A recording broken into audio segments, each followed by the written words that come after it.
Fortress of Nerditude podcast, a safe place to talk about all things in nerd and pop culture. I'm Spencer Stapleton, and my co-pilot, as always, is Steve Madura. Steve. We're two best friends that, despite being fathers and husbands, we just refuse to grow up. Thank you for joining us. This is episode number 22. Steve, are you there? No. So, Steve isn't here. I'm just messing with you guys. Everything is fine. Steve just can't be here with me this week. Unfortunately, he has a lot going on in his life, and he only has so many hours in the day. And so, I, of course, reach out to the people that I love and trust and care for the most in the world to back me up. And Harrison Ford and Mark Hamill didn't get back to me. So I got Josh Stapleton and Britta Stapleton to join me. So my brother and my wife. Josh, Britta, welcome to the podcast. The B team is here. So, Josh, you were with us when we did, I believe it was like episode 8, Nintendo Bros, a little while ago. What's been going on since then? How have you been?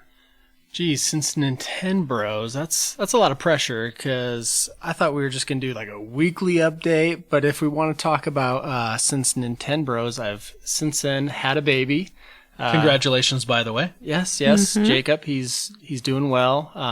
He's adorable. I can commiserate with people like Sean Capri, who just had a baby, and Jason Lacey were in the No Sleep Club. Yep.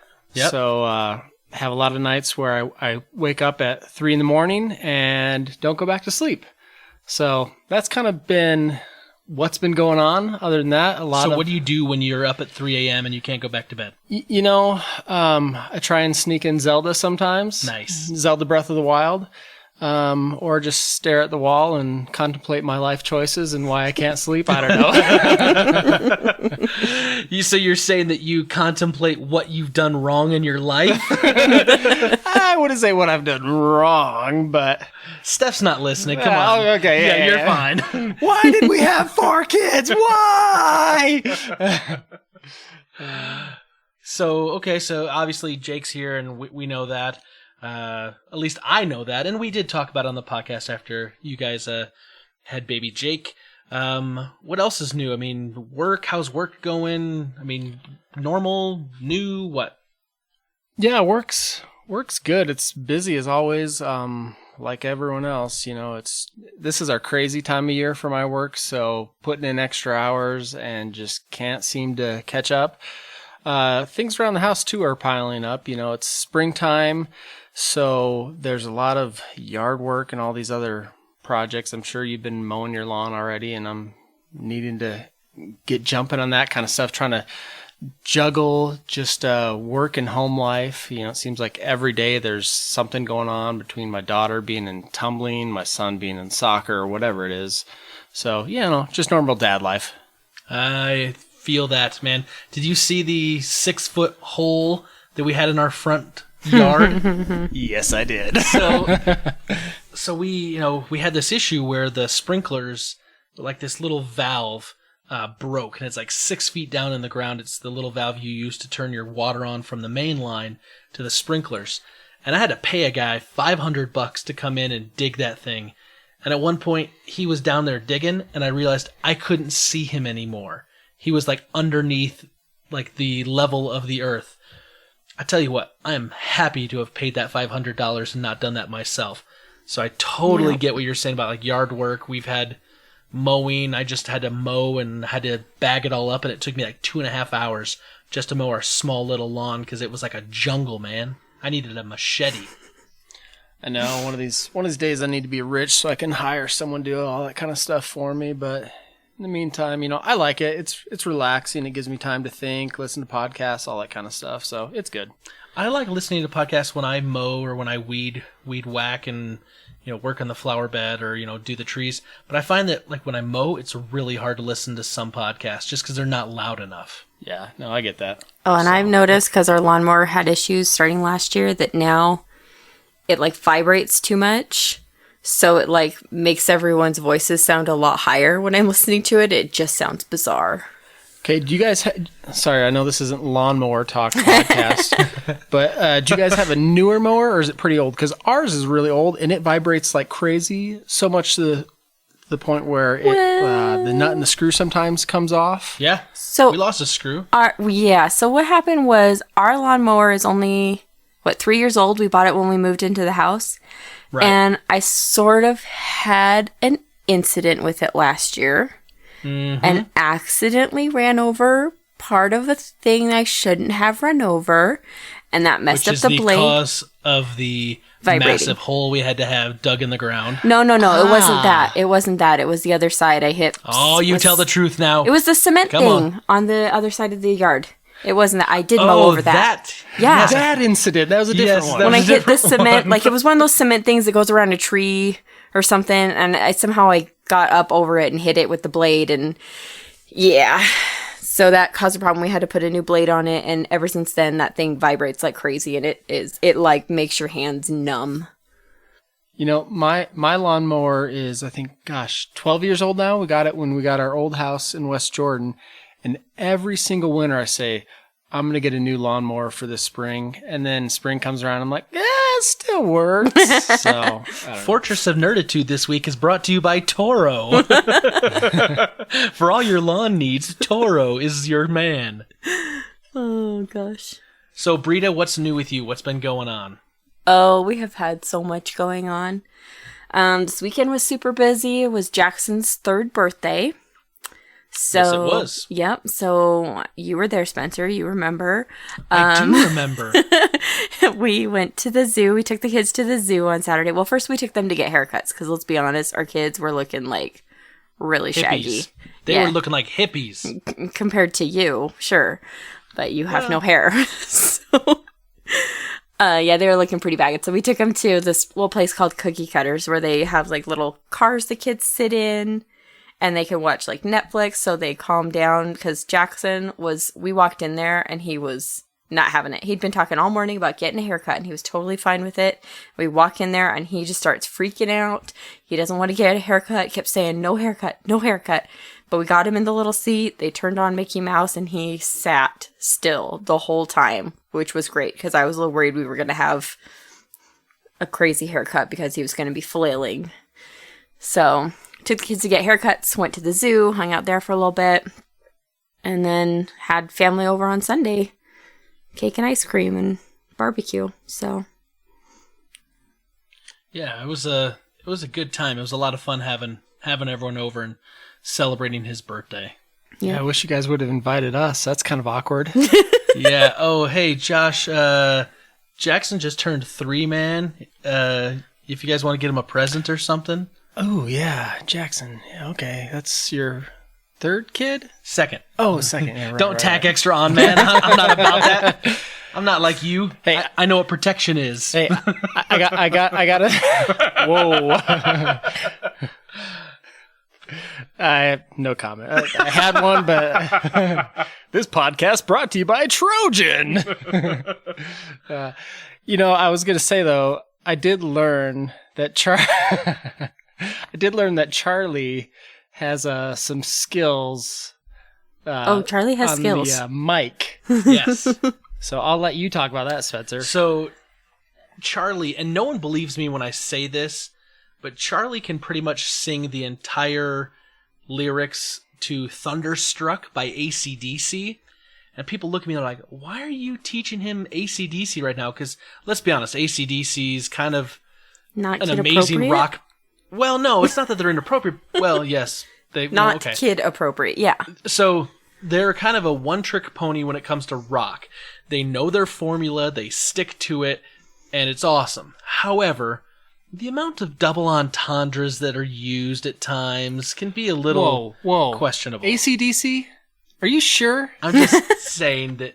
Anyway, the point is, though, people don't believe me when I say that he actually picked up Thunderstruck from Plane's Fire and Rescue, because that's the song they play when they go to put out the first big fire, when Dusty Crophopper goes to fire school. Piston Peak. And so to Piston Peak. So anyway, that's where he knows that song from. But of course, now he knows that song. I'll pull it up on YouTube and just kind of let him dance around and sing to it. And yeah, but he knows like the Disney version of it where they skip a lot of stuff. Is there a Disney version of anything AC/DC? Yeah, where they play people talking over the parts that are inappropriate. So my kid doesn't know that part. Maybe like the Walmart version. Do you remember how they used to edit their CDs? Yes, I do. Oh yeah. Like you would go and like, hey, I want to get the Jerky Boys CD, and then you go to Walmart and it was like, oh, this is like a CIA document that's been heavily redacted because it was edited. The whole CD is only 18 seconds long. Hey, this is the Jerky Boys. Beep. Thank you for joining us. Okay, confession time here. I got to tell you, one of my biggest regrets in life, going back to high school, is Spencer, when you, and I think it was Ryan Steinauer, went to see AC/DC in concert, and you were like, Josh, you got to go, and I didn't go. 1996 Ball Breaker Tour, United Center. Yeah, yep. I still regret that. Dude, it was an amazing concert. I couldn't hear properly for 3 days after that. My ears rang so freaking much. And if you've been to AC/DC, which I don't know how many of you listening maybe have been to an AC/DC show, but at the end, they always end the same way. So spoiler alert. They end with, for those about to rock, we salute you. And they've got these cannons that they have on stage. And towards the end of the song, they start firing these cannons off. Well, in a big open-air venue, that's loud. But in a closed venue like the United Center with a roof on that place, that freaking cannon, was deafening. Every time that it would go off, you couldn't hear the band anymore for a split second, and then all of a sudden the music would rush back in. And that says a lot about hearing loss at that moment, let alone what it did to me for years. I mean, literally the next 3 days, I remember Mom was trying to talk to me and I kept pointing to my ear going, I can't hear you. And she's probably, telling me I've got to go take a shower or go do laundry or something. And I just go, AC/DC ruined my hearing. I'm sorry. So that's my story and I'm sticking to it. That's why when Britta needs me to clean up around the house, I just point to my ears and say, I can't hear you. AC/DC ruined my hearing. I'll start writing it down for you. That's a good thing. Get a little slate and chalk. Yes. Anyway, my week was very similar to Britta's. Obviously, we had Jackson's 3rd birthday, but we had an incident in the home. So besides the fact that we were having this big hole dug out in our front yard and, the neighbors kept, giving me a hard time saying, hey, classy people put a pool in the backyard.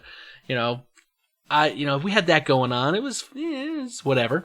But on Sunday afternoon, Britta went downstairs to go check and pull up all the presents for Jackson's birthday and some of the decorations and the balloons. And she went down there and she called upstairs to me and says, hey, the carpet's, squishy. It's all soaked. And I was like, what? I go down there. Yeah. Our hot water heater, the tank on it has ruptured and water was leaking out into the carpet. So we had to shut the hot water off. We had to call the warranty people. And this is all literally 20 minutes before Josh and his family come over and before Britta's sister comes over to celebrate Jackson's birthday. So we're downstairs and we're trying to stop the flow of water. And anyway, so we call the warranty people. And Monday I had to come back home a little early and meet a plumber. And he showed us, exactly where it was ruptured and what's going on. And so in the next day or two, hopefully, we should have a new hot water heater. That also means, though, that we're not using hot water in the house. So we're having to shower in cold water. We're having to minimize water usage for the kids' baths. We're not running the dishwasher, so we're having to wash everything by hand. We're having to wash everything in the washer, clothes-wise, in the cold water. So are you using the old rule, if it's yellow, let it mellow? Toilets still work, man. Okay. They're not affected by hot water. What do you think I am, some highfalutin? I have to have hot water to pee into? No comment.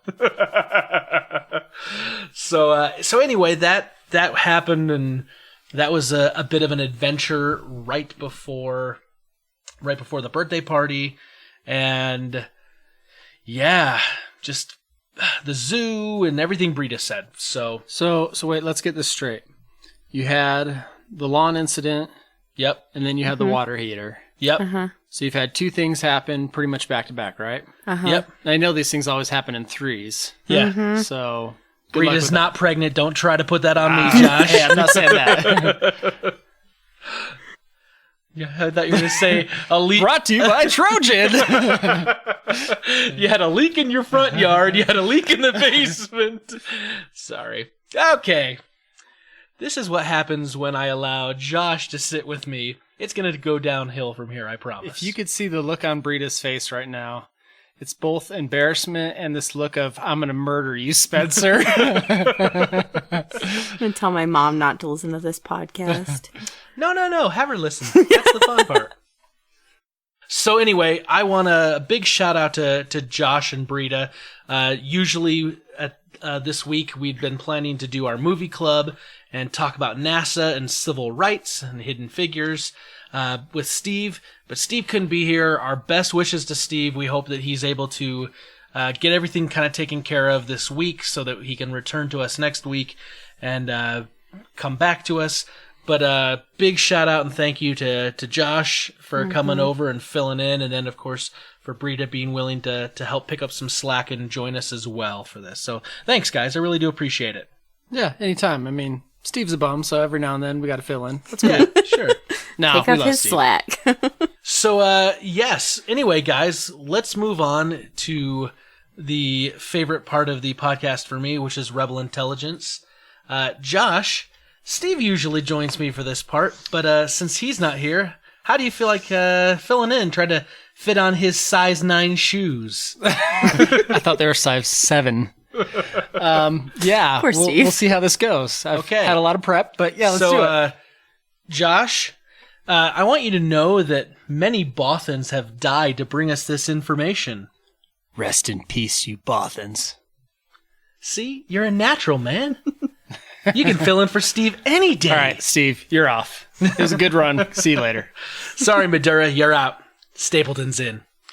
Okay, so let's hit up some Rebel Intelligence. Here's something I don't know if you guys saw. So we know that the Marvel movies, that there's this whole big plan, right? There's Phase 2, there's Phase 3, they're talking about Phase 4. Well, we know that the first Avengers movie coming up is going to be called Avengers Infinity War. We kind of know this is going to be about Thanos and, getting the band back together to fight, this big, huge threat. Pretty kind of, I don't think that's pretty spoiler free. Most people at this point, if you follow this sort of thing, they're on board with that, right? Would you agree? Right. So they haven't announced the title for the sequel because originally it was going to be Infinity War Part 1 and then Infinity War Part 2. But now they're not doing the Part 1, Part 2. So there's Avengers Infinity War, and then the next one's going to be Avengers ? They're not saying. And the rumor is, and kind of what we're hearing, is that Marvel and Disney don't want to tell us the title because they say it'll be a massive spoiler. Okay, so question with that. Is it going to be a massive spoiler if you haven't seen the first Infinity War? Or is it going to be a massive spoiler about the sequel? Because if it's just a spoiler to the first Infinity War, that's fine. Let us all see it and then release the title later on. Right. But if it's a spoiler of the movie itself, then do I want to go in and not know the title? Is that even possible? I want to see whatever movie with the superheroes, Right. So I don't know. I don't know if it's a spoiler. I get the impression that it's a spoiler for the movie, or maybe not for the second movie, but it's a spoiler for the upcoming Infinity War. Like if they were to release it now. That's what I would think. I mean, right? I mean, otherwise, hey, here's the Avengers War secret title that we'll tell you when you're actually in the theaters. Yeah, after you've seen it. Now you can know the title. Star Wars Episode 7. Yeah, it makes sense that it would be for Infinity War. So that once Infinity War's out, then they can release the title.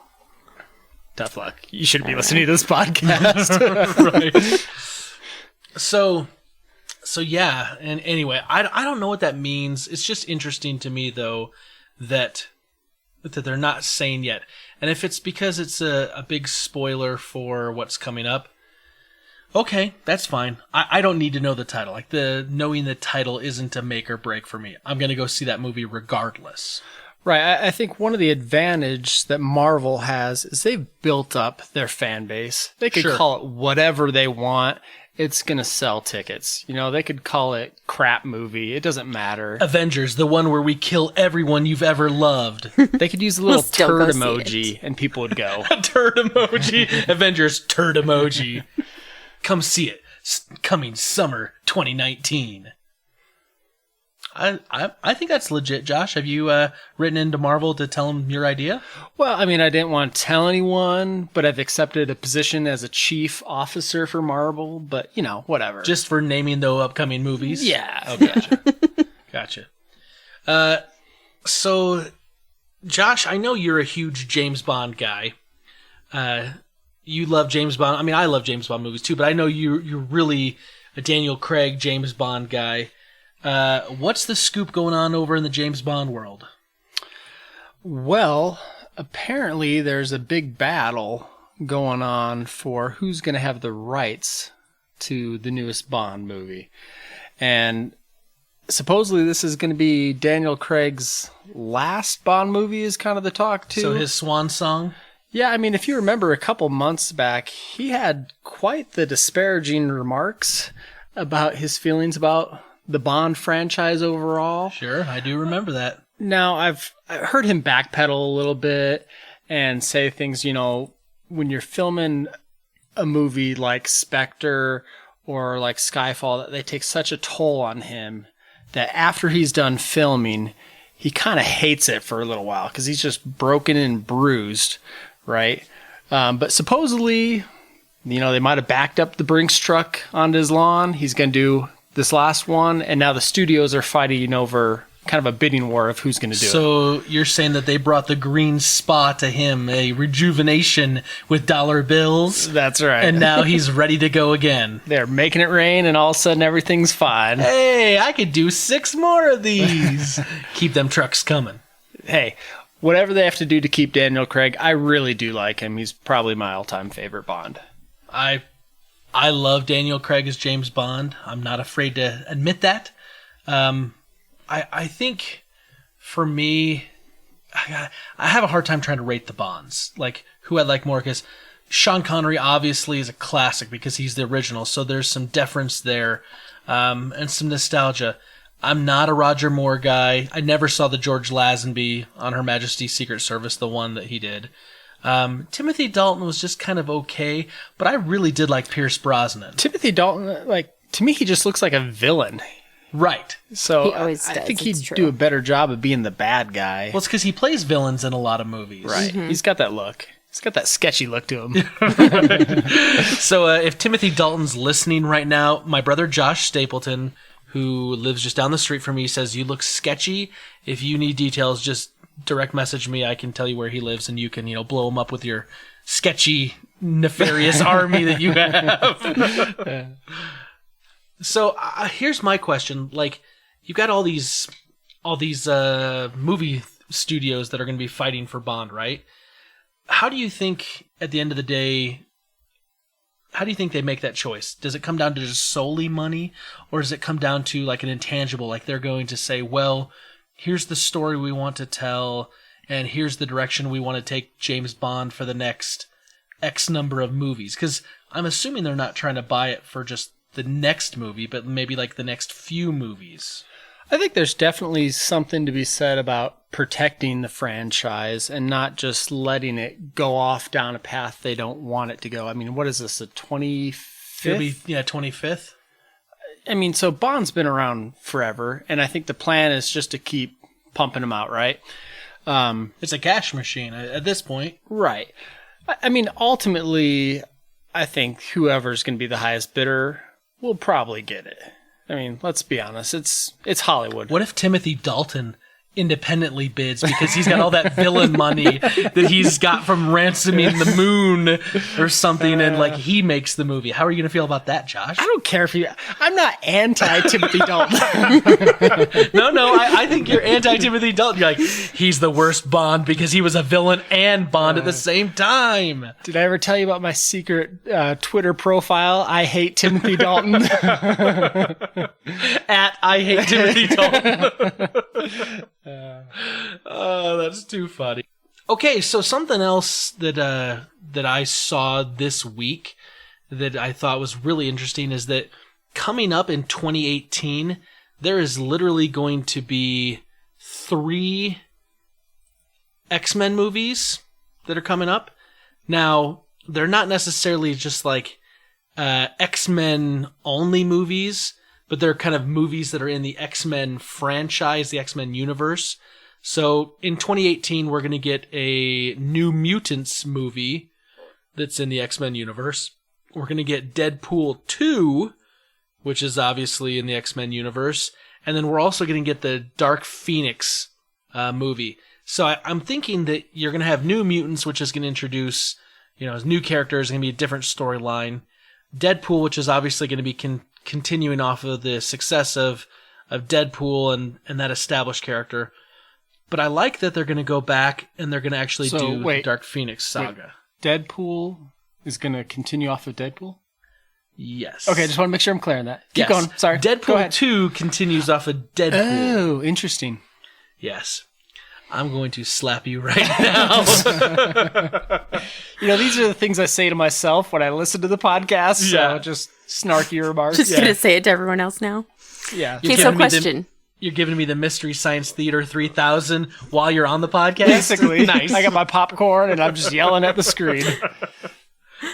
Yeah, Brita, did you say you had a question? Yeah, I did. Because I haven't heard actually anything about this. This is new to me. So, Dark Phoenix, I assume that's like a Jean Grey kind of a thing, right? Yes, that's definitely Jean Grey. So, are they using, and I forget her name, the actress that played Jean Grey in one of the new X-Men movies, right? Who's from Sophie Turner. Game of Thrones? Yes, her name is Sophie Turner. Yes, she's going to still be playing Jean Grey. At this point, you have to just consider that any actor or actress that signs on to do any sort of superhero movie has been signed into like a multi-movie deal. Right. I mean, think about it. Even like someone like Rachel McAdams, who had a side role, kind of a star, what's the word I'm looking for? Not love a interest? side role, but she was a former love interest, right? But she was like a supporting role. That's what I'm looking for. She had a supporting role in Doctor Strange. I'm fully expecting to see her show up again in another Marvel movie at some point. Probably, but have we seen Natalie Portman in the last couple of Marvel movies? Well, she was in the first 2 Thor movies, Thor and Thor: The Dark World. Is she in the new one, Thor Ragnarok? I don't think so. Or Planet Hulk, as some people might call it. Dude, that movie's just a straight up mashup, and I'm all over that. That's awesome. I don't think she's going to be in that. Now, I may be wrong, but I got the impression that maybe her deal was only for 2 pictures, because she didn't show up in anything else.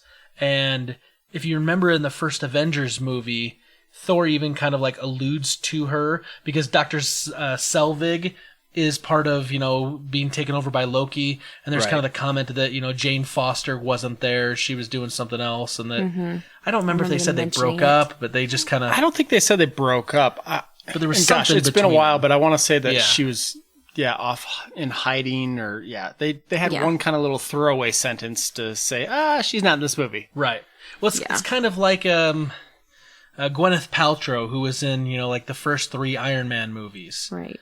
She wasn't in the Avengers, and there was just kind of like a throwaway line by Tony Stark saying, we're kind of, broke up, and she's kind of left the Stark Industries and kind of doing her own thing. There was some sort of like line like that. So I think pretty much any actor or actress is signed to a multi-picture deal. However, that may only be 2 pictures or 3 pictures for some of the supporting roles. But some of the bigger roles, obviously, I mean, Samuel L. Jackson was signed to like 9 pictures. The guy playing Sebastian Stan, who plays Bucky Barnes, was signed to like 9 pictures. Well, and they kind of have to do that because the last thing they want is to have, you know, a different Captain America after 2 or 3 movies. And kind of going back to the what is this, Bond James story, Bond? Yeah, kind of going to that same Daniel Craig issue. I've heard rumblings that Chris Evans is tired of doing Captain America, but he's under contract. Yeah, that I heard that. I heard that a few years back.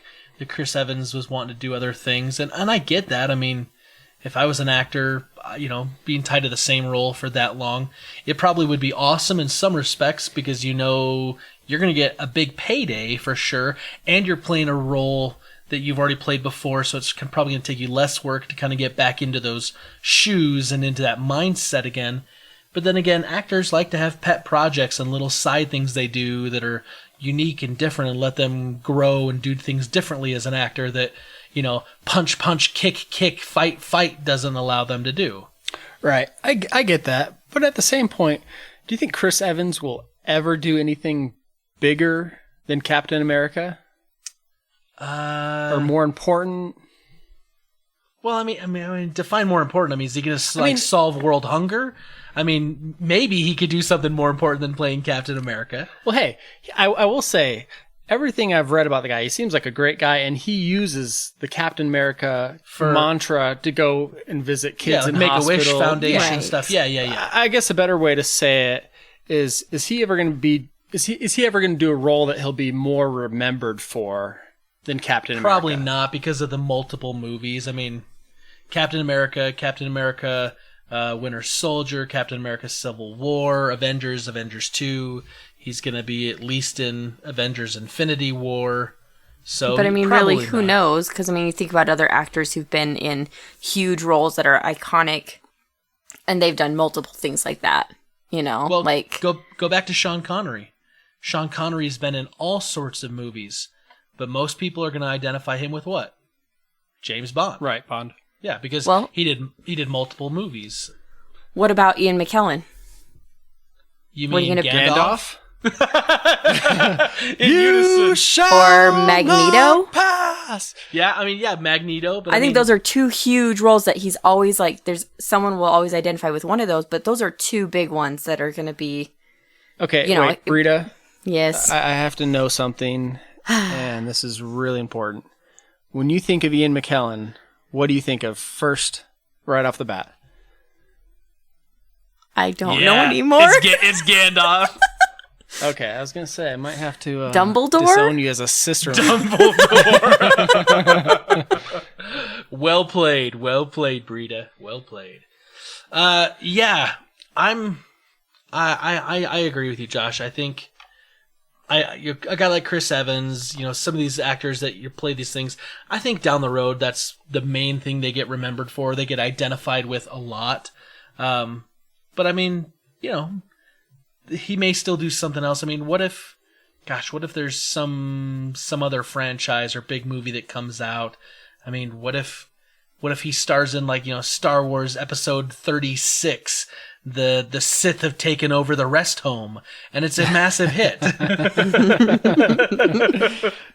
True. I mean, but for every, you know, person there is that can transition out of a huge role into another huge role, there's, you know, Mark Hamill and Daniel Radcliffe, who they might do other things, but they're always going to be remembered. They're always going to be role. Luke or Harry Potter or whatever. Right. Yeah. That's true. And, you know, I find some of these guys kind of go the Ron Howard route. You know, Ron Howard, Opie from yeah, right? But then he became a prolific director and has directed a ton of big movies. And so people from a younger generation, they'd hear that name and they'd say, oh, Ron Howard is this, you know, world-renowned director, and he's done all these movies and produced and da-da-da-da-da. But you ask someone like our parents' age, and they're going to be... Andy Griffith Show. It's the Andy Griffith Show. That's Opie. Happy Days. Or it's the little kid from The Music Man. Gary, Indiana, right? Gary, Indiana, my home sweet home. You lost me. I know, movie musicals just isn't your bag, baby. I get it. One last thing that I kind of wanted to bring up in Rebel Intelligence is, and this is interesting to me and to probably some book readers out there, Robert Jordan's massive epic, The Wheel of Time, is actually, Sony's going to try to bring it to television. And that is awesome. Wheel of Time is a big, huge epic. It spans, like I said, 14 books. But it's something that, like, you couldn't do in a movie. You couldn't do in, like, 2 or 3 movies. There's just way too much to do. So it has to be a TV show. However, I think that it has to be done right. I mean, obviously, there's big shows like Game of Thrones, which is an adaptation, of a big book series. You've got The Magicians on TV right now on Sci-Fi, which is an adaptation of a book series. You've got, American Gods, that's now an adaptation of a book that's coming to TV. The King Killer Chronicles by Patrick Rothfuss has been announced that it's going to be adapted for television.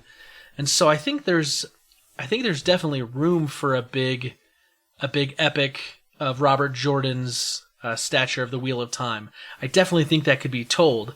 However, as someone who's read all 14 of those books, I'm a little leery because some of the books kind of get slow in kind of like around like books 7, 8, and 9. The story kind of got really slow and it kind of felt like the pacing was off. And so I just wonder how much they're going to have to cut out, how much they're going to have to, edit to make it work for television. Josh, what do you think? I mean, a big 14-book series, do you see something like that, like really catching hold? Do you think they're going to have to cut that down into like 2 or 3 seasons if it doesn't take place? What do you doesn't pick up followers? What do you think? Well, I think the key word is picking up followers. A key term is picking up followers. Because my guess is if it's that many books, they're probably going to want to span it out over a number of seasons, right? I would hope. But you always have these TV shows where they have these grandiose plans.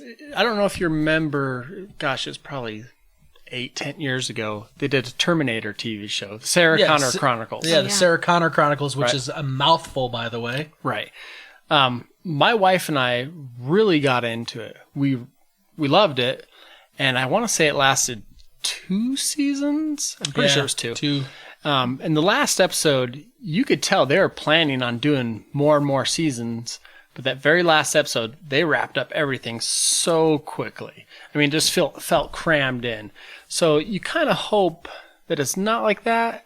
But it's definitely a delicate balancing act with TV shows because you don't know if it's going to catch on and be something that they can just run season after season, or if it's something that might be lightning in a bottle that might catch attention for a season or 2. Right. So I don't know what the best answer. I guess my question for you, having read the books, are these 500-page books? Are they 100 pages? I mean, are they quick short reads or are they quite in depth? So I did all of them on Audible, so I listened to them, and each book was probably, I want to say anywhere from like 18 to 24 hours long on Audible. 14 books. I mean, I think, Britta, you'll have to correct me. I think I started The Wheel of Time like in January, and I think I finished it like the following, like February. Like it was like 14 months that it took me to get through, because I feel it took me about a month per book. Does that sound about right to you? Yeah, I think so. Yeah, so, I listened to those for a long time. So I'd say if you're talking anywhere between 18 to 24 hours listening, that's probably a good 600-700 pages. 500-700 pages per book, maybe. There's definitely plenty of material then that they could stretch it out. And there's a lot of characters. So like if you think of, and this isn't a great comparison because it seems derivative if I say this, but the first book of that series was Eye of the Storm. And it felt very much kind of like the Fellowship of the Ring. I mean, it wasn't like match for match, but like the pacing and kind of how some of the characters were established and how they kind of got going on their quest felt very much like Fellowship. And I remember pretty much getting through that first book going, yeah, if this is just a Tolkien ripoff, I'm out of here because, I love Tolkien, and I love the Lord of the Rings series. So were the main characters Lodo and Ham? Right. Matron Cawthon. Oh gosh, I'm trying to remember all the names right now. We have to go to Mount Broom and destroy the bracelet. Right. I'm trying to see. I'm trying to think if I can. The main character, his name is Rand. Randall Thor. It's not Randall Tarley because that's Game of Thrones. I think it's Randall Thor. Anyway, it's Rand and it's Peregrine. Yeah, Peregrine. I think it's Rand, Peregrine, and Matt. And so I think, gosh, it's probably been a good 18 months since I finished that series. Rand, Peregrine, and Matt. Right. Well, it's kind of short. Yeah. I guess you have Frodo and Sam. I guess short I shouldn't names. They shouldn't make fun. They have a lot of like weird names. Like it took me a little while. Like there's names like Aes Sedai and was it Morhaime, and there's a lot of names that are very much fantasy type of names. And, right. But you think of Lord of the Rings, and kind of that's how the first book felt, and then the story really started to change and kind of move away from that, and it evolved into a complete story of its own and was really interesting. But it was a long series. I mean, it got a slog in a couple of the books, so I think it would work as a TV show. I guess it really depends on if it finds its viewership. But I know that the Wheel of Time series, though, is beloved by science fiction readers and by fantasy readers probably a little bit more. It's a very beloved, very cherished series. So I think it would have a good following. But, only time will tell, right? Yes, I'll be willing to check it out. Yeah? Yeah. What about you, Britta? You think you'd check it out? Because I know I tried to convince you to read the books. I know, I'll listen to them eventually. So yeah, I mean, for sure, if you're going to watch it, I'll watch it with you. And, that might get me more interested in listening to the books too. Sure. So. Well, guys, last week we had a wonderful conversation about the new Star Wars trailer. And we had this conversation about what did Luke mean at the end of the trailer when he says it's time for the Jedi to end? Now, Josh, you give me your thoughts. What's Luke mean there? What's going on? I really don't know. Because, it really could go a lot of different ways. It could mean that it's time for something else to take over, like you guys mentioned. Or, maybe for the Jedi to start fresh and anew. I don't know. I'm trying to not read in too much to the trailer because I don't want to say I want to be totally surprised by the movie, but I don't want to feel like going into it like I've had everything broken down already for me. So I don't know. Don't really have a great answer for you. Awesome. Thanks, Josh. Anytime. Hey, I came over here with 15 minutes of notice. I have no notes in front of me. That's the best I can do. Okay, Britta, what did you think? I still haven't seen the trailer. What? You haven't played it for me. When else am I going to get to watch it? How is it that I am still married to you? I don't know. It's your fault. Wow. I blame you for this. Well, let's move off this because I know what we're doing as soon as we hang up from the podcast tonight. You're going to watch that dang trailer if it kills me. Let's go over to Twitter. So, over on Twitter, we asked the question, and we got a response from our friend Grouchy Surge at _backlog_blues, and he says, "What's up, Surge?" Yeah, Surge, what's going on? He just says, Luke wants a Spaceballs sequel. And the funny thing is Surge isn't lying. He linked me a link to an upcoming Spaceballs 2 with Mel Brooks and who's going to be returning and who's not returning type of article. So, yeah. He says Luke wants Spaceballs 2. Josh, Spaceballs 2, you down for that? Yeah, as long as that's not an article from The Onion. I mean... Yeah, nope. It's a realistic article. The Nerd Father, our good buddy at dspin67 says, of course he doesn't want the Jedi to end. That's what I think too. I'm with you. However, I don't know. Yeah, there's part of me that's scared. I hear a lot of conflicting things. Look, let's just be clear. Luke isn't going rogue. He's not going... It's Luke freaking Skywalker. If he wants the Jedi to end, it's only going to be for the greater good. You know, it's only going to serve some other purpose to take down Kylo Ren and... For the greater good, Josh? So that's what Voldemort and Grindelwald said as they mass genocide muggles. Hey, you do what you got to do, okay? Well, let's go over to our email. This, Britta, you're going to recognize this this author of the email. This is from your brother and my brother-in-law, a good friend of the podcast, Eric Gifford. What's up, brother? Hey, hermano. Hey, brother. I literally say that when I answer the phone, though. I know you do. It's awesome. That's my text ringtone. Yeah, nice. He says, Dudes of Fortress of Nerditude, I have some thoughts on your Last Jedi trailer discussion.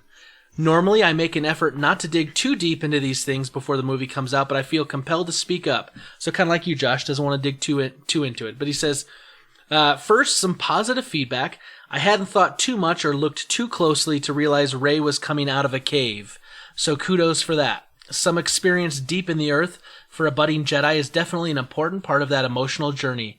It's part of the Jedi trials, which are referenced in the Star Wars universe. In the more recent canon in the Rebels series, Ezra Bridger goes through this in an old hidden Jedi temple. He even has a conversation through the Force with Yoda while he's in exile on Dagobah, which, by the way, we totally watch Star Wars Rebels here in this household, and we love it, and we really like Ezra Bridger. Good character. Then he goes on to say, yes, I'll be that guy. Admiral Akbar plays a prominent role in The Force Awakens and doesn't die, so there shouldn't be any surprise that he shows up in The Last Jedi. Were you sleeping during that part? Just go check IMDb. He was played by the same actor in costume, and for the voice and the voice in Return of the Jedi, and they'll return in The Last Jedi. I must have been sleeping. I just don't remember Admiral Akbar in that movie. I don't know. Do you? Yeah. And it's I kept looking, going, is that supposed to be Admiral Akbar, or is that supposed to be another, species of whatever? So is it really... Mon Calamari, a different Mon Calamari. Yeah, anyway, I don't know that stuff. I don't know what was going on. Maybe I was taking a little cat nap in the theater, for the 3 or 4 times I saw it in the theater. Seen it, yeah. And then the multiple showings at home on DVD. Anyway, he goes on to say, as for my thoughts on the trailer, it is definitely goosebump inducing, but I'm surprised at how long it is and how much it shows for a trailer. As for Luke and his comment, Spencer, you're wrong. Luke is not in Rey's dream and is in earnest when he says it's time for the Jedi to end. This is just the type of twist needed to tell a good story. Although I'm with you in hoping that they don't actually end the concept of the Jedi. Luke is broken by what's happened since Return of the Jedi and disillusioned with the history of the organization of the Jedi, although he holds onto his faith in the Force. What I hope will happen is that Rey's spirit and energy will reinvigorate Luke's faith in fighting for what's right, and he will have his own story of redemption. However, I can't see how Disney would go with the gray option, where Rey embodies a true balance of the Force between dark and light, becoming neither a Jedi nor a Sith. I was glad, however, when you finally mentioned the fact that the foreign language posters reveal The Last Jedi to be plural, which could signal that Rey identifies as a Jedi. Only time will tell. Eric, thank you for the response. That's well thought out and well written. I agree with most of what you say. The only thing I disagree with is, and maybe this is just because I hope that line, it's time for the Jedi to end, is part of a Force stream. That's what I just hope. I hope it's the Dagobah cave all over again. Well, let's not forget. It's a teaser trailer, right? True. It's supposed to spark conversation. It's supposed to get you interested in it. But even going back to Rogue One, if you go back and watch the teaser trailer to that, there are a lot of parts of that teaser trailer that were never even in the movie. Right. And we talked about that. They filmed stuff that they ended up putting in there, and it was a heck of a trailer. I mean, it made you want to go see that movie. And the movie was still just an amazing movie. The fact that the trailer hardly had any of the real footage in it didn't really matter, did it? Right. Well, I remember in the trailer of Rogue One, there was a line where Jyn Erso, that's how you say her name, right? Yeah, Jyn Erso. Where she says something like, "I'm a rebel, I rebel." Yep. That's not in the movie at all. Good line, though. Yeah, it was, because it stuck with me, and when I was watching that movie in the theater, I kept waiting for her to say that. You know, I kind of saw the scene, and I'm like, okay, it should happen around this point. Nope, not there. So, I don't know. Don't read too much into it. It's interesting you bring that up, because it reminds me of Minority Report. And I remember going to see Minority Report, and inside like the first 20 minutes, the first half hour of the movie, everything that they showed in the trailer had already happened. And I kept saying, well, what are they going to do now? They've shown everything that was in the trailer. And so, yeah, you're right. Not necessarily what's in the trailer is always what's going to be in the movie. And we see Luke, and he's silhouetted in the cave. Maybe he doesn't even say that line at all. Right. Like maybe that's like a line that's said somewhere else, or a line that's clipped together, or like you said, maybe filmed but not used. I don't know. So anyway, thank you so much for your guys' response to our question of the week. We do enjoy having you interact with us. We enjoy answering your questions and then having you answer our questions. Please continue to do so. You can always respond to us on Twitter. We're at Fort of Nerd. You can reach us long form answer like Erica Gifford just did on the email, fortofnerd@gmail.com, or you can get to us facebook.com/fortofnerd, and coming soon, fortofnerd.com. Don't go there now, though. There's nothing there. I promise you. It's empty. It's under construction. There's nothing there. But coming soon, watch that space, fortofnerd.com. We're going to get a website. Josh, you want to build me a website?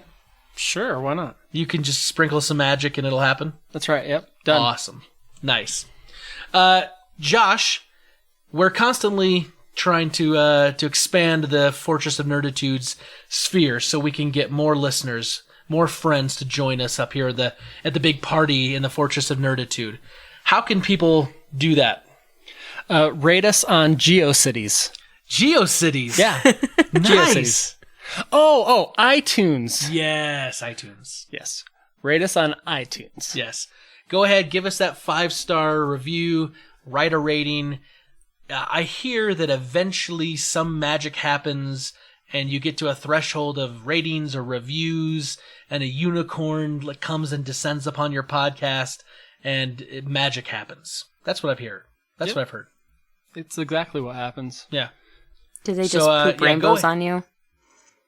Yeah, something, maybe. Something like that. Anyway, we do appreciate the reviews. We appreciate the ratings. Continue to go ahead and do that for us. It does help us.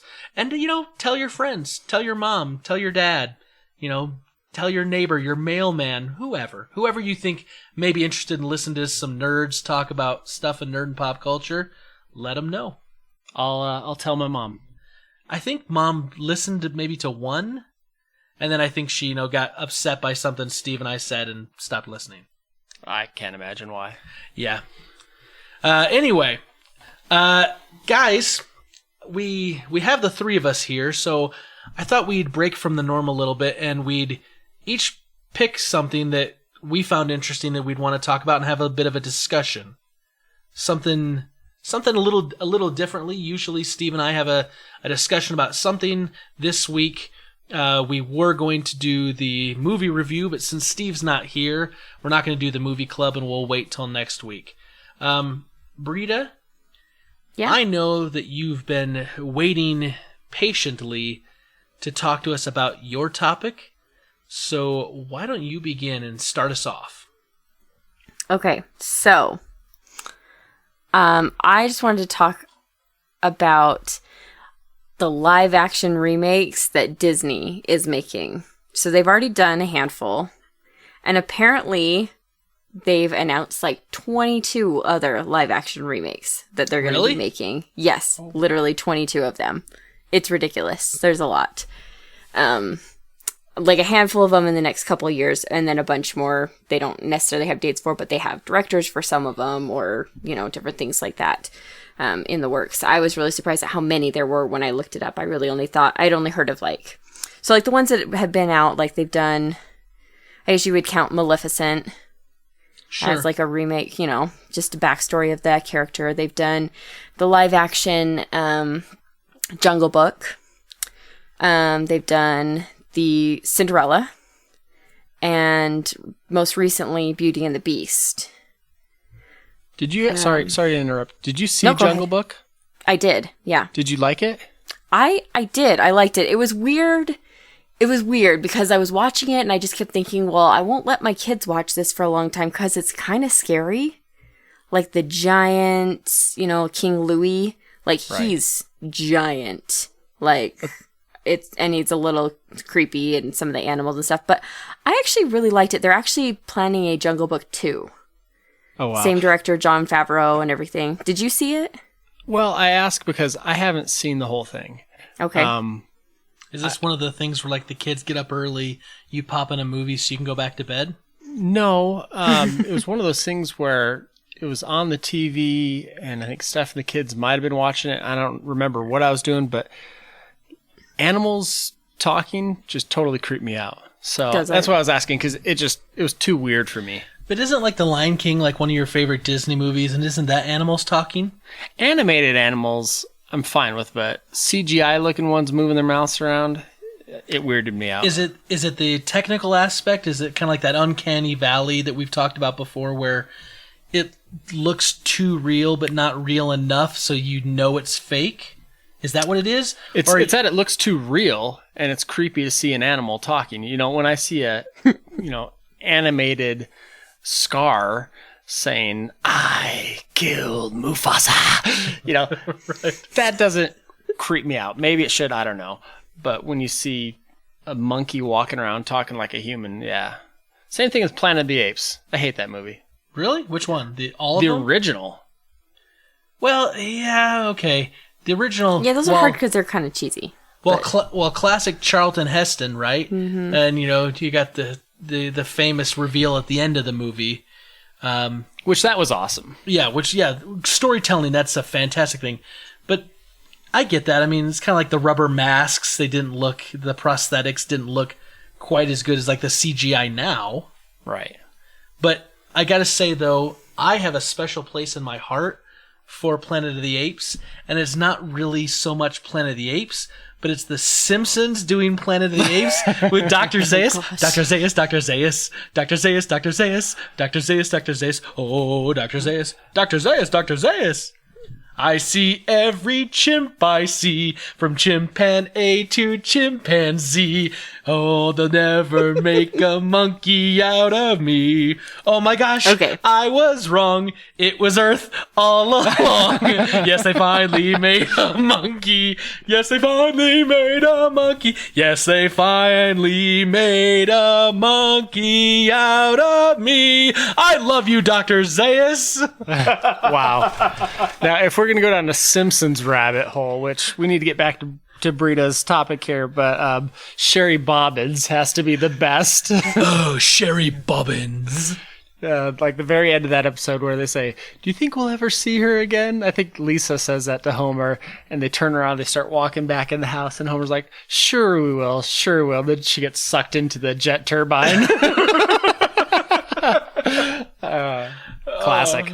Okay, Britta, sorry. A little bit of a sidetrack there. So Britta, I don't know. I've never. You've seen some of these. Josh apparently sees them and it creeps him out. He's afraid of turning off the lights, and King Louie's going to jump out and start singing at him or something. I've never seen any of these movies. For me, not even Cinderella. No, Cinderella was cool. No. Maleficent was cool. Yeah, I don't know why, but I'm kind of to the point where I don't want to see a lot of my childhood reimagined and redone a ton. I mean, some stuff, like, I'm okay with like the Star Wars stuff, because besides The Force Awakens literally being A New Hope, all the other Star Wars movies have tried to tell other stories, so it's continuing on a story in an established world. But I didn't go see the Ghostbusters remake, And it had nothing to do with the actors that were in it, or actresses that were in it, more appropriately, but it had everything to do with, I think the original is comedy gold, and I don't think it needs to be touched at all. I mean, it looks dated, but I mean, the jokes in it and the delivery, I mean, just amazing. So I have no interest. So I've never just, I mean, I don't hate it, I don't love it, I just have no interest one way or another. So sell me, Brita, what about the live-action remakes of Disney movies do you think appeals to you or appeals to people in general? Like, why are they making so much dang money? Because they're making money. Well, I don't know. I find it interesting because I think I have mixed feelings about the remakes. Like, I was really excited at first when I heard they were redoing a live-action Beauty and the Beast, but that's because that's also been, like, a Broadway musical, which I've seen that version as well. So I've seen, different versions of some of these, and I was like, oh, it's probably going to be like the Broadway musical, but then it's not exactly like the Broadway musical, it's different, but I don't know, I have mixed feelings. Some of them, I like the idea of it, and other ones I'm like, how are they really going to do that? And some of them, they're basically remaking the Disney version, right? Like the Beauty and the Beast was basically a remake of the Disney version of the movie, but then they're doing like Mulan, which is coming out next year, the end of next year. I kind of doubt they're going to do like the singing and stuff in that Mulan story. I haven't really looked into it, so I don't really know, but I feel like it's maybe going to be a little bit more of a serious story, right? Like Cinderella they weren't singing and dancing in that one. The mice weren't singing songs and bibbity bobbity booing all around. Did the mice make the dress for Cinderella in the movie? Yeah, the mice did. Oh, huh. But they didn't sing while they did it. Okay, not there to wasn't. have my man card revoked here, but Mulan would be one of the few movies I kind of hope they have the music in. Really? Let's be honest.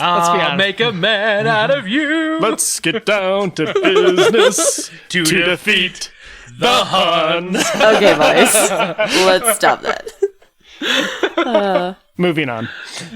Josh, we should do a doo-wop group together. Oh my gosh. So, I don't know. So, like, a movie like Mulan, like, they've already got a lot of, they've got, like, a director for it and things like that. And obviously, they have to have a storyline stuff for now. But then they're doing, like, Lion King. So, Josh, you're going to hate that. Yep. Animals talking. I killed Mufasa. Come on, man. This is just creepy. Stop it. And I think it's Jon Favreau who's going to be doing... is going to be directing that one too. So he's the one who directed the Jungle Book, and it'll be Jungle Book 2, and then he's going to do the Lion King one. And then I was really surprised about this one, actually. They're doing a live action, well, I don't know if it's live action, but they're doing a remake of Dumbo. Really? Yeah, but it's Tim Burton that's doing that one. Oh, so it's going to be creepy Dumbo. Maybe. Is Johnny Depp going to be in it? Doesn't say. Right? I mean, doesn't he have to be contractually if Tim Burton's doing Tim Burton's attached to it? What's the lady that's always in the Tim Burton movies? Helena Bonham Carter. Yes, thank you. Mm-hmm. Yep. That's actually his wife, I think. Yeah. Yes. So, yeah, I don't know. Like, I thought that one was really surprising, and I was like, because Dumbo's not really one of my favorite movies. I mean, Jackson kind of went through a little phase recently where he was watching it all the time, and I kind of forgot how, like, quick it goes. The movie's only an hour long, and there's just not a lot to it. So I don't know if they would kind of flesh out the story more or something, I would imagine. But it also says that they won't use real elephants on screen. So it says it's going to be a use of mix of CGI and then like some other live action. So what you're saying is when Barnum and Bailey's circus closed down and all those poor elephants were put out of work, now they can't even get work in the movies? Man, that's just sad. Right? Just sad. Totally kidding. Okay, so Brita, what else is coming up? Because I heard a rumor of Aladdin. Is that happening? Yeah, so there's two actually in that vein. So they're going to do a remake of Aladdin, which they've said they want to cast like actors of Middle Eastern descent, so they look like appropriate for the movie, so but also who can sing because it's going to be full musical. Okay. Right, exactly. Which I think that one will really lend itself. I mean, you guys have seen the Aladdin show that they had at Disneyland for like the last however long before Frozen came in, right? Yeah, it was good. Like, that's fun and entertaining. Like, it's obviously not going to be exactly like that, but these ones, like this kind that's like a musical, it's basically like putting a Broadway show on film. So for me, I'm totally fine with those because I think they work well and they lend themselves to being a live action movie. And also, they've just recently come out and said that Will Smith, they're kind of in talks with Will Smith being the genie in that movie. See, I have mixed feelings about that. And that's only because Robin Williams did such a fantastic job as the voice of the genie in the animated. Right. Now, Will Smith is very charismatic. He's very funny. I think he could probably do a good job. But I mean, everyone's going to compare it to Robin Williams, right? It's like when Jared Leto did Joker in Suicide Squad. Exactly. Everyone's going to compare him to Heath Ledger's Joker. Mm-hmm. True, but at the same point, having a guy like Will Smith is going to bring some cred to it, and he's a different enough actor that at least it's not going to try and copycat Robin Williams. Sure. Because you're going to get criticism either way. Either people are going to say it's way too different, or, man, he was just trying to copycat what Robin Williams did. I think Will Smith has enough cred that he can make it his own. And yeah, people might say, I still prefer the original 1994 animated with Robin Williams. Sure. But, I mean, it's Will Smith. Come on. Yeah. I mean, what can't the guy do? Well, we know he can act, he can sing, he can dance. I mean, he played the heck out of that Fresh Prince of Bel-Air. That's right. Hey, we had his DJ Jazzy Jeff and the Fresh Prince tapes back in the late 80s. What do you mean had? I have his entire discography on my Google Music. Girls of the world just don't understand. Summertime. It's actually, I think parents of the world don't understand, yeah. Parents just don't understand. Parents just don't understand. When we rock the house, there is no doubt that me and Freddie, we will turn it out, down, with the DJ Jazzy Jeff, and you know that we are deaf. It should not settle for less than the undisputed best. That's right, we are the best. Oh man, that's been a long time. We're so white. Well, thanks, Britta. Do you have anything else on the live-action Disney front we should know about? Well, a couple other ones I just wanted to mention. Like I told you, Aladdin, they're also going to do a prequel titled Genies, about how Genie actually ended up in the lamp, which I think is interesting. And one I'm actually really excited about is they're going to do a live-action Sword in the Stone. Okay. I love that movie. That could kind of be cool, I think. Right? I think it would. So there's a ton of them. I can't believe it. So. Well, good. So Josh, let's shift over here to you. You had a topic that you kind of thought we could talk about and have a little bit of a discussion. So, my man, the microphone's yours. All right, so kind of building off of the last time I was on this podcast. Nintendo. This Friday on the Nintendo Switch, what's it called? I'm going to get the name wrong here. Mario Kart Deluxe. Mario Kart 8 Deluxe is being released. Now, this game originally came out on the Wii U, just called Mario Kart 8. Sure. Right? Myself being one of the few Wii U owners. One of the 14 people that owned that console? Yes. Great game. One of the better Mario Karts. Now, is it better than Double Dash? I don't know. I'm pretty partial to Double Dash. But Mario Kart 8 was fantastic. Okay, but once again, the 14 of us loved it. Sure. But the masses didn't have it. Yeah, the unwashed masses didn't have access to it. Right. So now Mario Kart 8 Deluxe coming out on the Switch, where there's already a growing install base. This thing's going to sell like hotcakes.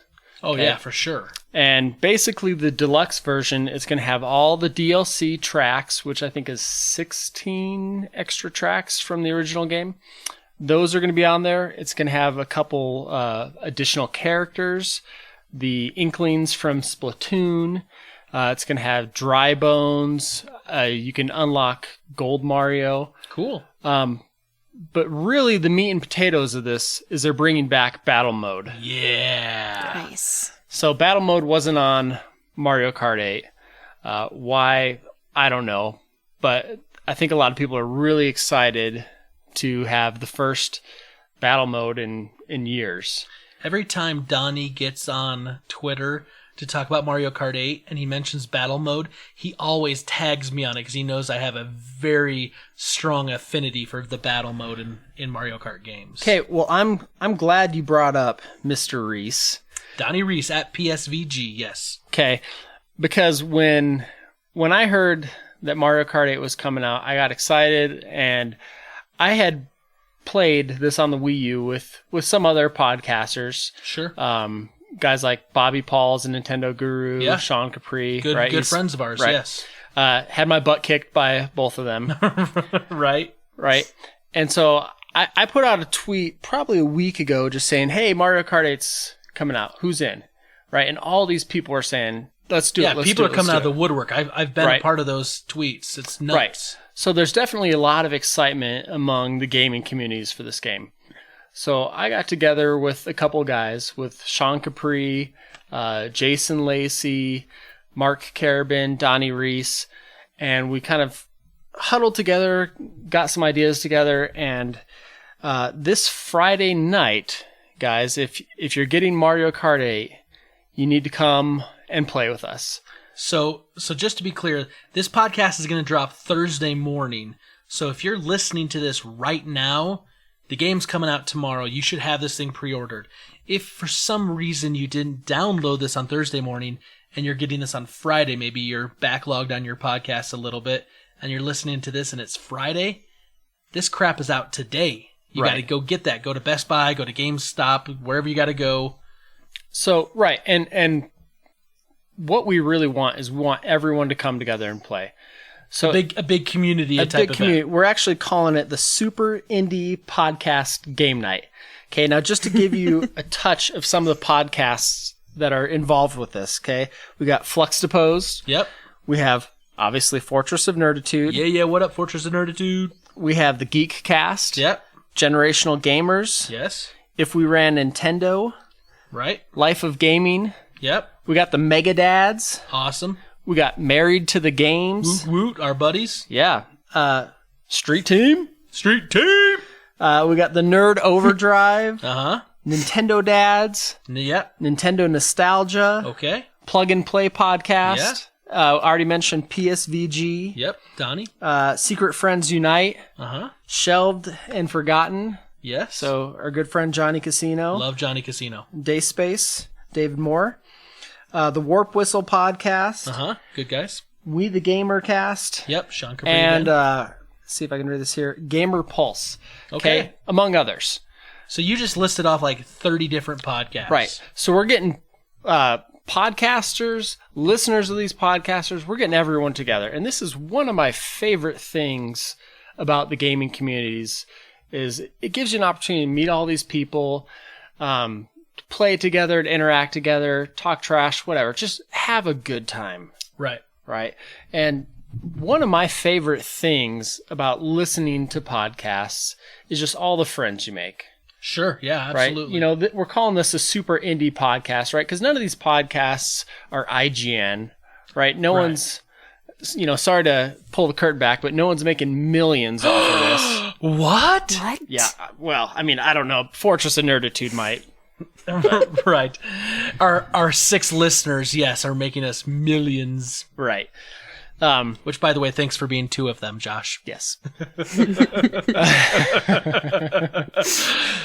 But anyways, it's just one of the things I love is just meeting new people, whether it's on the internet or actually in person. You know, Donnie, we met him at the Married to the Games 200 event in Tennessee last year.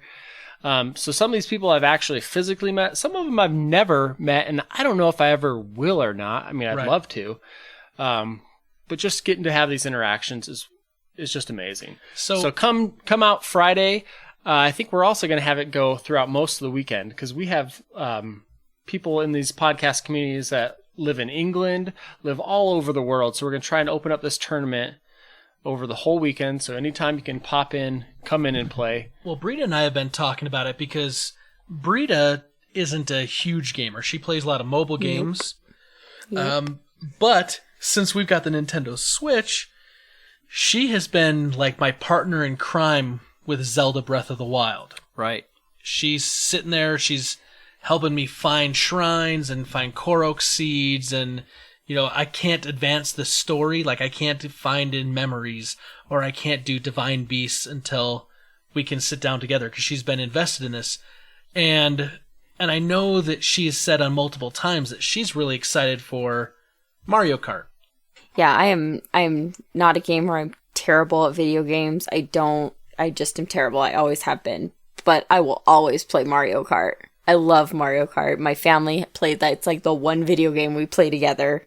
I love it. So I'm super excited for this new game for us to play, and I think our kids are going to love it too. So like we're really kind of pumped up for this weekend, because I think it's going to be, like you said, bringing people together, bringing, friends together and community. I mean, it's a lot of the reason why I wanted to do this podcast is because I met a whole bunch of great friends through podcasts and through the internet and playing video games with people and having chances to have like interactions and talk with people. And I realized that I wanted to be able to interact with more people and talk with people and have awesome conversations about video games and books and movies and TV and, all things that are in kind of pop and nerd culture that are interesting to me. But I think certain games are like big touchstones for a lot of people. Like Britta said, she's not a big gamer, but she's totally excited for Mario Kart. And she's not a big gamer, but yet she has sat with me for a little over 90 hours now that I put into Zelda Breath of the Wild. And Josh, you were saying that Drew's playing Breath of the Wild, right? Your son, your oldest son? Right, and I'll get back to that, but real quick before I forget. Yeah. If you guys, and this is not just to you and Britta, but to any of the listeners, if you want to play with us Friday night, download the Discord app. Right, because that way we have a way to communicate. That way we can chat. And then go to We the Nerdy, and there'll be a code to join the Super Indie podcast community, right? So we can all talk back and forth. Right, which, by the way, I had to look up what Discord was, because I was busting Bobby Paul's chops about Discord, because he was saying something like he didn't know what Discord was, and so then I was like, yeah, what's Discord? And because I was giving him a hard time for being old, and then he started busting my chops. So Bobby, if you're listening, I know what Discord is now, so I can join in on the fun. Right, but going back to your question, Andrew, my son, I call him Drew. Drew's 9 years old, going on 10, and when I got the Switch, he kept asking, Dad, let me try and play, right? He plays Minecraft, he plays Terraria, he plays the Mario games. I didn't know if this was going to be the right game for him. Not that there's anything adult or anything like that, just there's a lot to it. It's an open world. Right. I figured he would play for a couple hours and get lost, get bored, and boy, was I wrong. He's beat all 4 divine beasts. That's awesome. I think he has 60 or 70 shrines. We're kind of in the same spot, actually. We had this super nerdy conversation the other day because I'm on my last divine beast. And I was talking to Andrew, and I'm not going to get into spoilers or anything, but I was just saying, hey, what method did you use to get past this one part of the game? And there's this one hideout that you go to in Gerudo. Is that how you say it? Gerudo Town, whatever? Yeah. There's a hideout you have to go through. That's all I'm going to say about it.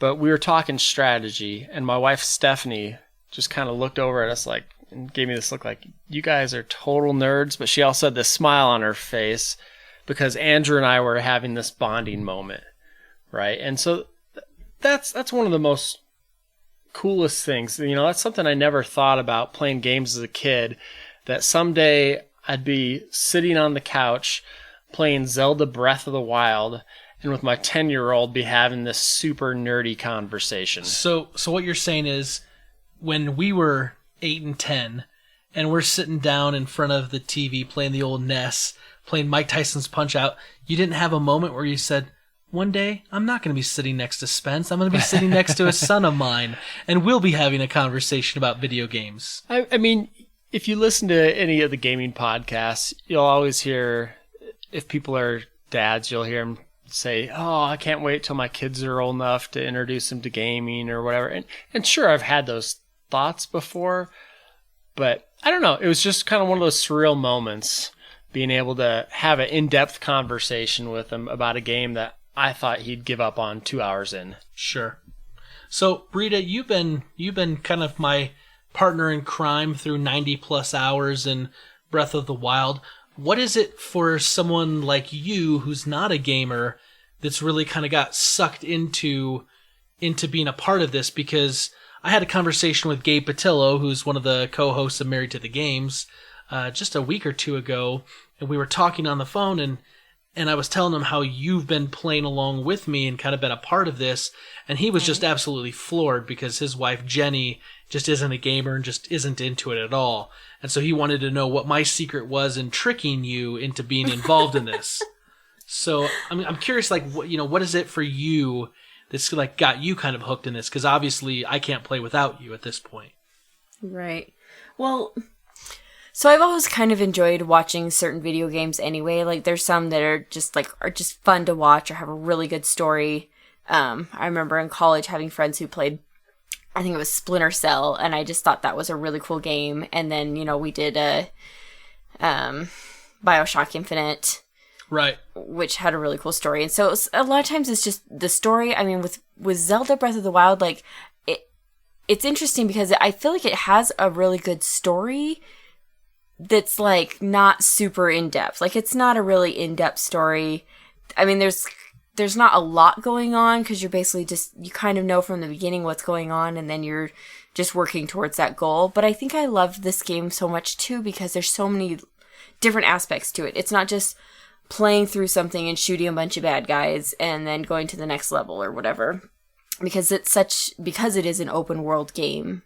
I find it really interesting because you can do so many different things all the time. You can go, find some shrines and do the shrines. And I love the shrines, by the way, too, because they're puzzles. And I love puzzles. Like, those are the games that I play are puzzle games. So those are really fun for me to figure out or watch or whatever. And, you can go do shrines. You can go find Korok seeds. You can go work on a divine beast. You can go do all the little mini quests that there are. I mean, I used to play World of Warcraft for a while, and it's kind of a lot like that, where there's just a lot of different things you can work on, cooking or whatever. Anyways, it's just, I don't know. For me, it's just entertaining because there's so much more to it versus a lot of games, which is just a straight play through. You do this, and then you go here and do this, and go here and do this. I think there's something to be said, too, for Breath of the Wild, where it might not have as much dialogue or as much reading as some games or some movies might. But really, I mean, if you've played Zelda games, you know the basic story. Sure. But in Breath of the Wild, I think a big part of the story is just the world. In the same way that in Lord of the Rings, how the ring kind of takes on a personality of its own and is part of the story. I think there's something to be said about this massive world and its beauty, and how it really gives you a more, I guess, richer feel for Hyrule than any Zelda game ever has. Yeah, I'd agree with that. Yeah, I love how, like, really there's, like, because we've looked up how to solve this shrine or how to do this thing, and, the walkthroughs will have a specific way to do it, but really, you can do a lot of these things a bunch of different ways. There's not just one set way to do something. You can, you just keep finding all kinds of random little things. Climb a mountain, you'll find some random thing on top of the mountain. And there's just so many different little intricate details that you can just try something that maybe you would try in real life and it'll actually work. There's not just one set way of doing each part of the game. It is true. There is a point in the game where we got to this area and it's like, if these people, like, if you get spotted, it's pretty much like you're gonna die. There's no way around it. And everything is like, you can do this and you can do this and here's a strategy. And I just dropped some bananas and whistled, and like the guys came over and like, hey, look, it's bananas, and they start dancing, and I just lured people away from like the openings that I needed to walk through with bananas. And that's how I got through it.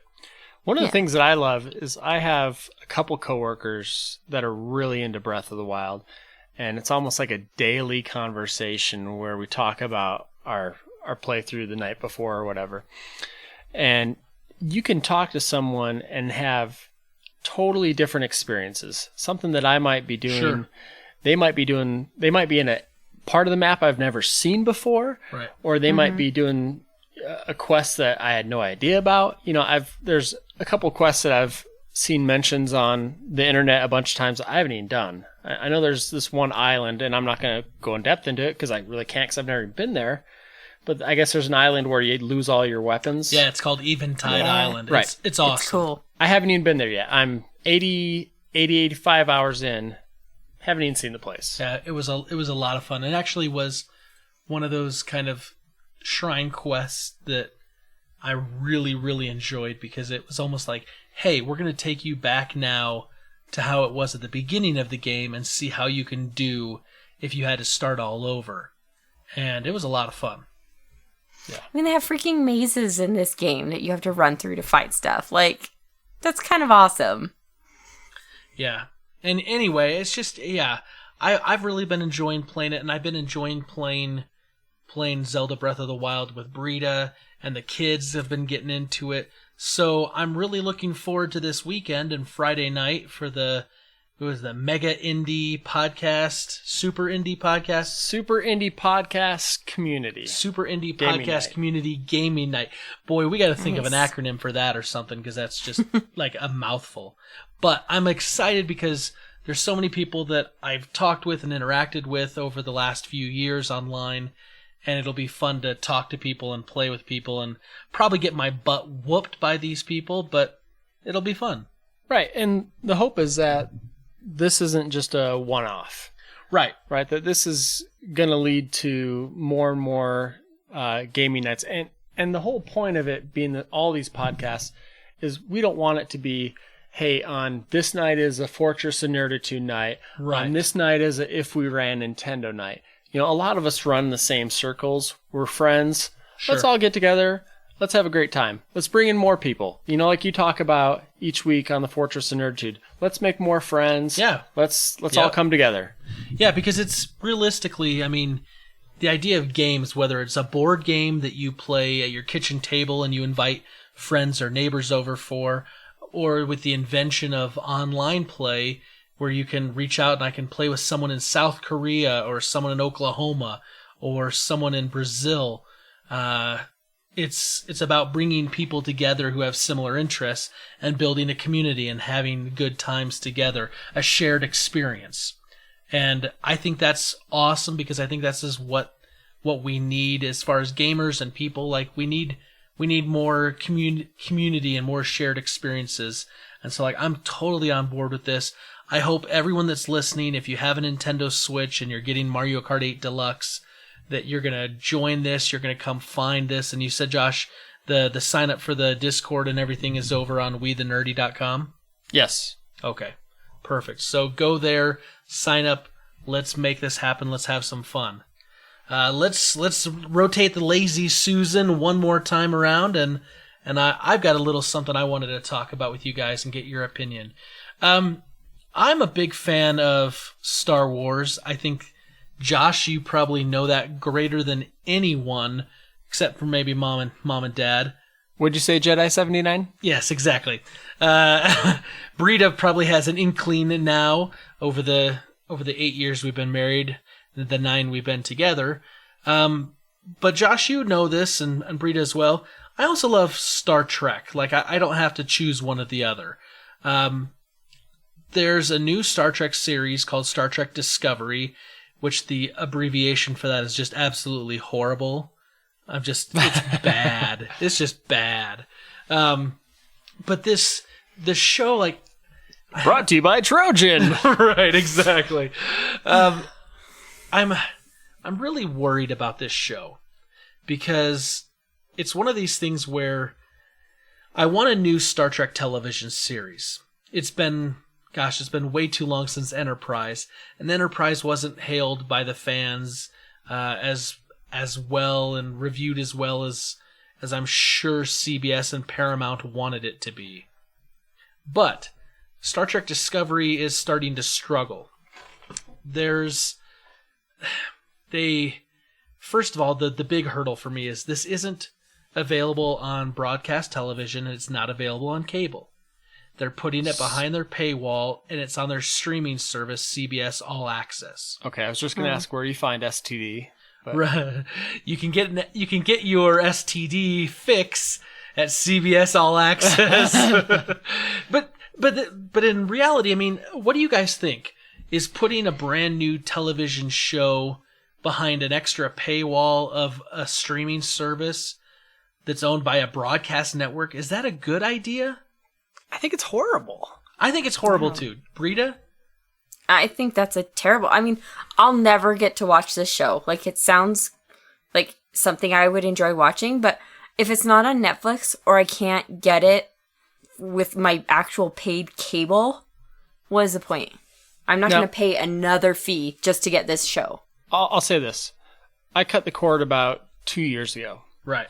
So what we do, I mean, between Netflix, we don't do Hulu, but just all this streaming stuff, we still get a fair amount.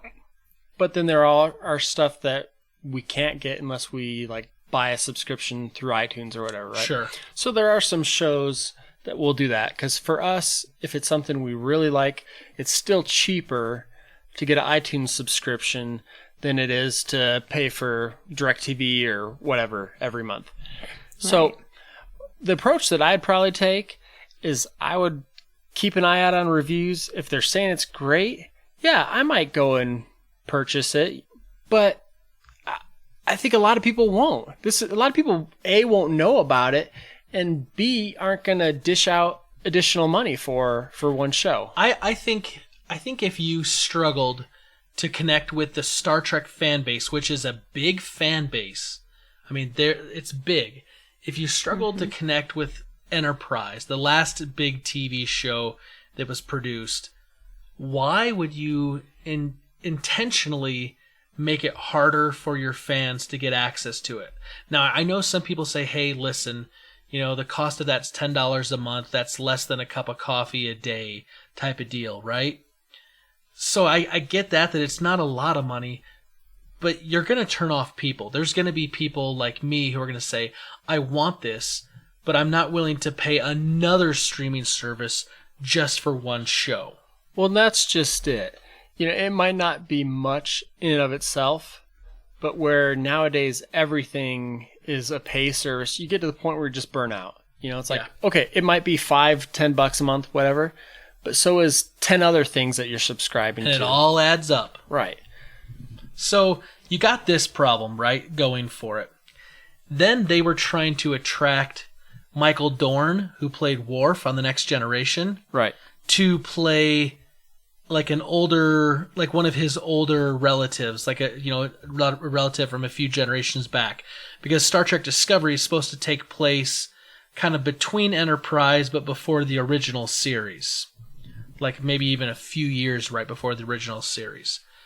So they couldn't really come to a deal, or they couldn't really have a story, and so they were trying to they didn't want to give him the Spock treatment and just let him go through time however he wants. Yeah, I mean, they're trying to find a way, though, to say, hey, let's try to tap into a fan base of with one of our big flagship shows. I mean, Star Trek The Next Generation probably is going to go down as probably one of the greatest Star Trek television series.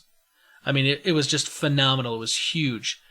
So they're trying to reach in and grab an actor that would be recognizable. But once again, that was a big ensemble show. That actor wouldn't be playing the same character.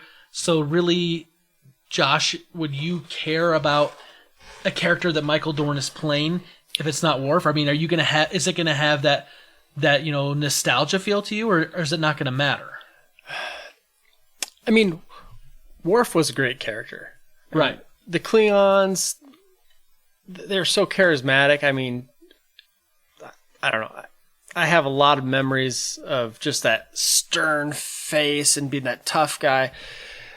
But Worf, or Michael Dorn in and of himself, playing a Klingon, I don't know if that's enough. I don't think so.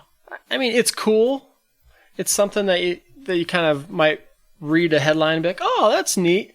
But I don't know that Michael Dorn playing a different Klingon is going to be enough to make me rush and go watch a new Star Trek. So, Brita, you watched Next Generation with me on Netflix. We've gone through the entire series. Right. Michael Dorn as Worf, I mean, is that a big enough character, even though he wouldn't actually be playing that character? Is that a big enough pull for you, or would it have to be someone bigger? I don't even know if a person like that would draw me in, because I don't like the idea of seeing Michael Dorn playing another character. Like, I'll look at him and I'll just keep going, nope, he's supposed to be Worf. He's supposed to be Worf. I don't care if he's supposed to be some older relative of Worf's. Like, I just feel like it's too close. Like, you know, having the same actor play a different character. So, like, That's if weird. LeVar Burton was cast as someone in the past, you'd be looking for the visor and calling him Geordi the entire time? Pretty much. Right. I don't know. I find that strange. So I don't think that there's any character they could really bring back into this series to make it plausible that would make sense, maybe, or just, I mean, you can whatever make anything make sense in Star Trek universe, but it'd be one thing if they brought back Worf. Dwarf. Hey, it is late and I'm tired. That's his brother, Dwarf. Worf and Dwarf, you get over here. Sounds like something out of The Hobbit. It'd be one thing if they brought back Worf, but it was later on in time, so he could just naturally look older. Or if they brought back Jean-Luc Picard, right? Or Will Riker or something, right? Right, but if they're trying to go back in time, that's just weird. Just all new cast. Well, and the other thing would be is that the Klingons would be the enemies of the Federation at this point, so he wouldn't be playing like a semi-lovable Klingon who's jumped ship and is now part of the Federation. He'd be playing like, you know, some old warlord that's trying to, like, you know, destroy the Federation. I mean, I think emotionally it would not feel anything similar to what we felt for that character. So it had that kind of going that they were trying to go for, and looks like it's not going to work out. Right, because Worf was kind of an outcast. Right. You know, by leaving the Klingons. Oh yeah, there was some serious tension there with him and the High Council. Right. So they had that. Plus, there was also the director, I think Brian Fuller, that was going to be the director for this show, and it looks like now he's out. So, like, they've lost their director. I mean, every time I see this, you guys tell me, every time you see a director that's, you know, slated to pick up a big movie, and then he pulls out and, drops out of the project, doesn't that always scare you? Like, don't you think that means that there's trouble? Yeah, where there's smoke, there's fire. I mean, it's not to say they can't come back from it, because it sounds like this is still in the early phases. But yeah, it is a little concerning. It was initially announced in 2015. The series was already supposed to be here by now. It's been pushed back again. I think it's being pushed back into late 2018 or early 2019 now. So it was announced a few years ago. The timeline's been shifted back on this thing. It's got a horrible spelling for a name if you shorten it up. It's being held behind a paywall, so I think fans aren't going to be able to find it. They're already struggling with the idea of, like, trying to find a way to, like, hit nostalgia to bring people in. I really, really, really want this to be a success, but I feel like, I don't know if it's CBS or if it's Paramount, but I feel like whoever's at the helm of this and making the decisions is making some really poor decisions. I think this is going in a very bad way. And for someone who's a fan and desperately would love to see a good Star Trek television series again, I don't think this is going to be it. Yeah, I think if they were smart, if they couldn't get it on network television, they should have tried something like the Netflix route. Yeah. And obviously shows like Stranger Things have shown you can be huge just being on Netflix. Yeah. I mean, Netflix now is such a powerhouse, like, they're being nominated for, like, awards, whereas, like, before, if you were going to be nominated for, like, a Golden Globe or an Emmy, like, you had to be on TV, you had to be on cable. Not anymore. I mean, Netflix is doing it, and they're not on TV, and they're not on cable. Right. The only thing I can think is maybe maybe they did approach Netflix and the price was just too high. But at the same point, putting it behind a paywall like this, they're just setting it up to fail, in my opinion. Yeah, I'm just really... It's an access issue. Yeah, right. I mean, at the heart of it, I think it's an access issue. I think that's the biggest problem that I think a lot of people are going to have, and then all the other stuff. I'm sad. I really want it to be successful. I want a successful, entertaining Star Trek television series. Is STD, Star Trek Discovery, going to be it? I don't think so. But I hope I'm proven wrong. I hope CBS and Paramount can right the ship, make some corrections, get it out from behind that paywall, slap it on network television, and make a fool of me, by all means. Make STD easy and accessible. Yeah, STD should be accessible to all. Everyone should have STD. Oh, well, on that note, Josh. Josh, Britta, I really appreciate you guys joining me tonight and kind of doing this lazy Susan round robin discussion. I think it's been a lot of fun. Every week we ask our listeners a question, and I think this week we should ask a question that pertains to Britta's topic. Are you excited for live-action Disney movies, or do they freak you the heck out like they do Josh? Now, I just want to be clear. Not all of them freak me out. Some of them have been good, but come on. Just no more the animals. No more talking animals. Enough of the talking animals. I have a bad feeling, Josh, that's not going to go your way. Yeah, I think we're going to get a lot more talking animals. Yeah, count me out. So let us know at Fort of Nerd on Twitter, Facebook.com/Fort of Nerd, or the long form fortofnerd@gmail. And let us know. Do you like the talking animals in the live-action Disney movies, or do they freak you the heck out? And we'll read your answers next week. Stay tuned. Next week we will come back with Steve Madura. He will join us once again in the Fortress of Nerditude. And we're going to talk about Hidden Figures. We're going to talk about NASA and the space race and some civil rights issues. And we'll get to all of that next week.